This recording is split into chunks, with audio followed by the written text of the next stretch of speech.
L'entrepôt de données santé, le nouvel Eldorado. Bienvenue sur notre chaîne Les Trois Mondes de la Data. À travers notre boussole Open People Factory, Pierre Moyen et moi-même vous présentons aujourd'hui notre nouvel itinéraire qui a pour thème le monde des données de la santé. Et pour nous servir de guide sur cet itinéraire, nous avons le plaisir d'accueillir Stéphane Darmony, professeur d'informatique médicale à l'Université de Rouen. Bonjour professeur. Bonjour. Euh, Vous êtes chef de service du département d'informatique médicale au CHU de Rouen. Pouvez-vous nous en dire un peu plus sur vous-même et votre mission, s'il vous plaît? Tout à fait. Donc, en fait, aujourd'hui, on ne dit plus trop informatique médicale, on essaye de dire un terme plus générique qui s'appelle la santé numérique, qui fait partie de la santé publique. Et donc, l'objectif, c'est de développer des outils à disposition des professionnels de santé. Et dans mon service, puisqu'il y a différents aspects dans la santé numérique, on essaye de développer des outils d'accès à la connaissance et plus récemment des outils autour des entrepôts de données de santé. Chaîne Les Trois Mondes de la Data. À travers notre boussole Open People Factory, Pierre Moyen et moi-même vous présentons aujourd'hui notre nouvel itinéraire qui a pour thème le monde des données de santé. Et pour nous servir de guide sur cet itinéraire, nous avons le plaisir d'accueillir Stéphane Darmony, professeur d'informatique médicale à l'Université de Rouen. Bonjour professeur. Bonjour.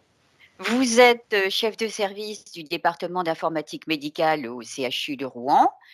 Pouvez-vous nous en dire un petit peu plus sur vous-même et votre mission, s'il vous plaît? En effet, je suis en charge de tout ce qu'on appelle la santé numérique à Rouen, à la fois donc à la faculté de médecine et à l'hôpital. Vous savez qu'on est en médecine, on est des hospitalo-universitaires, on a deux fonctions. Et on a même une troisième fonction qui est la recherche, et je suis directeur adjoint du LIMIX, qui est le laboratoire, lui qui est situé à Sorbonne Université à Paris essentiellement, le laboratoire de référence dans cette discipline.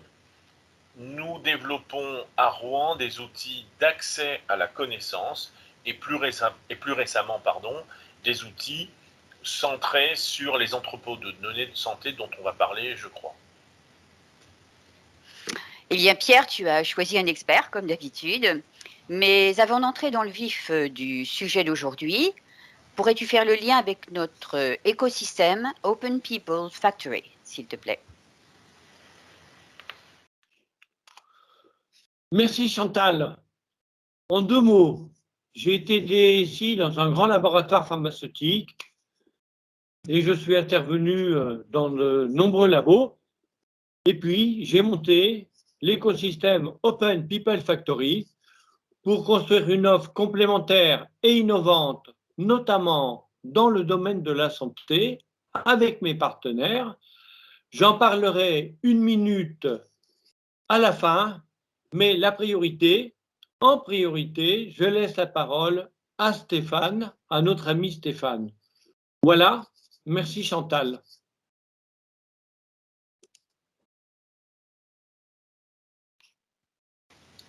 Merci Pierre.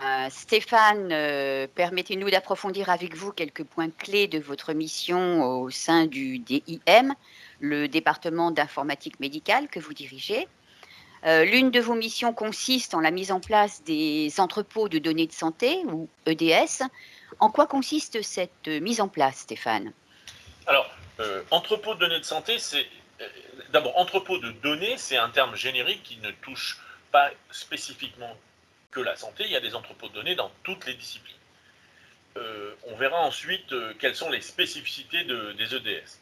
Donc, les entrepôts de données de santé, c'est des outils informatiques qui permettent la collection, l'intégration et le traitement des données de santé. Alors, une des spécificités de ces données de santé, c'est qu'elles sont soumises au RGPD et à la CNIL, c'est-à-dire à des règles très dures concernant en particulier l'anonymisation de ces données. Ces données de santé, elles proviennent d'un grand nombre de sources d'informations cliniques, en particulier le dossier patient informatisé, puis les systèmes d'information de laboratoire, les systèmes d'information d'imagerie, la prescription informatisée, le dossier infirmier, j'en passe, et des meilleurs. L'autre spécificité des EDS, c'est qu'elles intègrent à la fois des données structurées, comme par exemple la biologie, et des données non structurées, que sont les documents de santé, au premier duquel les comptes rendus d'hospitalisation. Très dense cette mission et du coup le mot complexité me vient à l'esprit, si bien défini par notre ami Bruno Bachimon, et j'imagine que vous avez rencontré quelques difficultés lors de cette mise en place. Quel défi vous êtes-vous lancé, Stéphane? Alors, effectivement, ce projet autour des entrepôts de données de santé est complexe. Il ne faut pas le cacher. Il est complexe, d'une part, comme on vient de le voir, il est nécessaire d'intégrer un très grand nombre de données. Juste pour vous situer où on en est, nous n'avons fait au bout de 3 ans et demi que le minimorum, que sont, ce que j'ai dit rapidement, les données du dossier patient, la biologie, la prescription, les dispositifs médicaux, puis les données de ce qu'on appelle le PMSI, le codage des diagnostics et des actes qui permettent le budget de l'hôpital, ce qui est quand même pas neutre. Mais effectivement, il y a beaucoup de défis, ne serait-ce que essayer de comprendre ce que sont les objectifs de ces entrepôts de données de santé. Et en fait, ces objectifs varient en fonction du contexte. Si je me place du côté universitaire académique que je suis, il est clair que ces EDS ont pour objectif d'améliorer la recherche clinique. La très grande majorité des 200 cas d'usage que nous avons eus au CHU de Rouen tournent autour de cette thématique. Mais pas que. Par exemple, nous avons eu des cas d'usage sur la création, la maintenance de registres de cohortes, afin d'optimiser cette recherche, je dirais, non interventionnelle sur données épidémiologiques. Si on se place du côté business, le gros de l'intérêt de ces entrepôts de données de santé, c'est l'amélioration du codage PMSI, comme je l'ai dit, qui permet la budgétisation au niveau de l'hôpital. Je vais aussi parler d'un des cas d'usage qui m'a semblé intéressant. En mars 2021, la Haute Autorité de Santé a émis une liste de plus de 40 pathologies qui nécessitaient une vaccination la plus rapide possible. Grâce à l'entrepôt de données du CHU de Rouen, nous avons pu détecter 4000 patients à vacciner en urgence.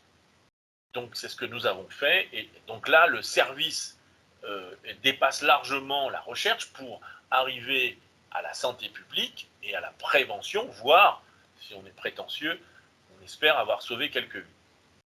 Ce que je regrette, c'est que ce que nous avons fait à Rouen aurait pu être fait au niveau national, et là nous n'y sommes pas encore.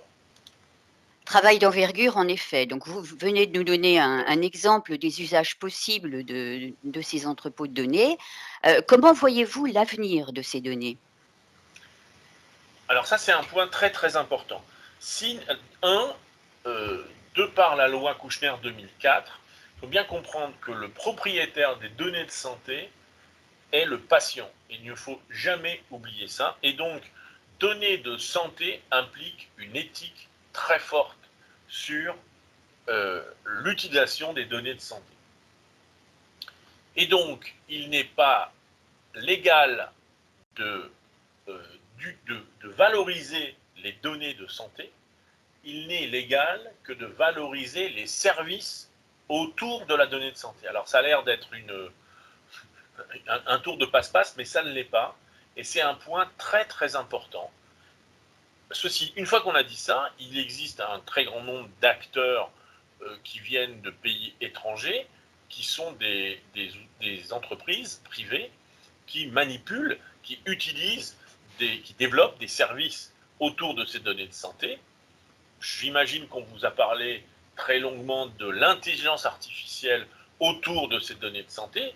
Elles ont un rôle important, mais restreindre les entrepôts de données de santé à l'intelligence artificielle me semble un peu rapide, mais je n'ai pas le temps de détailler ce point. Eh bien, écoutez, Stéphane, je vous remercie pour la précision de vos réponses. Elle nous laisse entrevoir des outils de plus en plus performants pour renforcer l'amélioration permanente du traitement des données de santé. Je m'adresse à présent à Pierre, qui va faire le lien entre votre mission, Stéphane, et celle de l'écosystème Open People Factory. À toi, Pierre. Merci Chantal. Vous trouverez l'organisation de notre écosystème en 5 points, notre proposition de valeur sur les données de santé,